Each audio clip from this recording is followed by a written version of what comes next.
তৈরিতে ইরানকে সাহায্য করতে প্রস্তুত পাকিস্তান। সামরিক শক্তিতে এগিয়ে থাকা এই দুই মুসলিম দেশ যৌথভাবে অস্ত্র তৈরিতে প্রস্তুতির কথা জানিয়েছে। এমন খবরে দুশ্চিন্তার ভাঁজ পড়েছে চিরশত্রু ভারতের কপালে। সম্প্রতি মেহের নিউজ এজেন্সির প্রতিবেদনে এ তথ্য জানানো হয়েছে। পাকিস্তানের রাজধানী ইসলামাবাদে সেনাপ্রধান আসিম মুনিরের সঙ্গে ইরানের সশস্ত্র বাহিনীর প্রধান staff major general Mohammad Hossain বাকিরি সাক্ষাৎকালে এ প্রস্তুতির কথা জানান। ইরানের সশস্ত্র বাহিনীর প্রধান জানান, সামরিক সরঞ্জাম উৎপাদনে পাকিস্তানের সঙ্গে কাজ করতে চান তারা।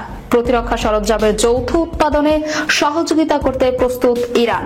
বৈঠকে অভিন্ন সীমান্ত সন্ত্রাসী গোষ্ঠীর বিরুদ্ধে লড়াইয়ে দুই প্রতিবেশীর মধ্যে সমন্বয় ও কৌশল বিনিময়ের প্রয়োজনীয়তার উপর জোর দেন বাকেরি।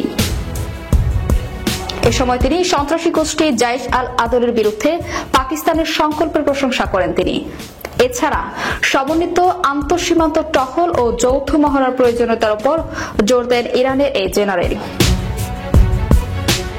ইরানের জেনারেল বলেন, মুসলিম বিশ্বের বিশেষত ইরান, পাকিস্তান, তুরস্ক এবং সৌদি আরবের নেতাদের ঘনিষ্ঠ অভিন্নতা আঞ্চলিক দেশগুলোর স্বার্থে কাজ করবে। এ সময় তিনি আফগানিস্তানের শান্তি ও স্থিতিশীলতা নিশ্চিত করতে প্রয়োজনীয় পদক্ষেপের উপর জোর দেন। সেনাপ্রধান ছাড়াও এদিন তিনি পাকিস্তানের প্রেসিডেন্ট আসিফ আলী জারদারির সঙ্গে বৈঠক করেন ইরানের সশস্ত্র বাহিনীর প্রধান। পাকিস্তানের সেনাপ্রধানের আমন্ত্রণে ইসলামাবাদ সফরে আসা ইরানের প্রতিনিধি দলের নেতৃত্ব দিচ্ছেন তিনি।